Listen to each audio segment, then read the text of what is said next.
You're a very highly credentialed diplomat. You've served in a number of countries overseas. You were in Israel for, I think, 3 years. What do you make of this ceasefire deal?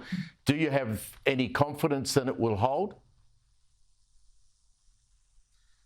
Look, I certainly welcome it. I mean, I welcome it for the 33 Israelis and their families who've, been enduring unimaginable anguish, the families and ordeals for the hostages for their release. But I also welcome it for the Palestinian civilian population who have been as much the victims of this war as anyone.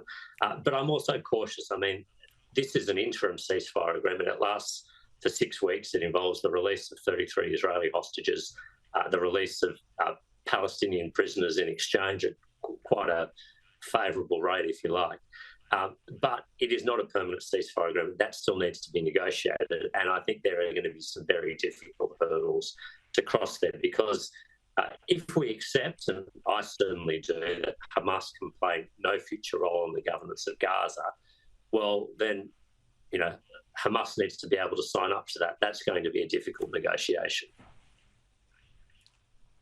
I note you're in the US. How much of a role do you think the tough talk from Donald Trump has played in this? The incoming president, he'll be president by Tuesday next week. And he said if the hostages were not released by the time he took office in the White House, all hell would let loose. Do you believe that's had some impact on getting the two parties together, particularly convincing Hamas that they need to do a deal? I think it certainly played a role. I think Trump's tough words and his clear intent about what he would do if the deal was not made has helped get this over the line.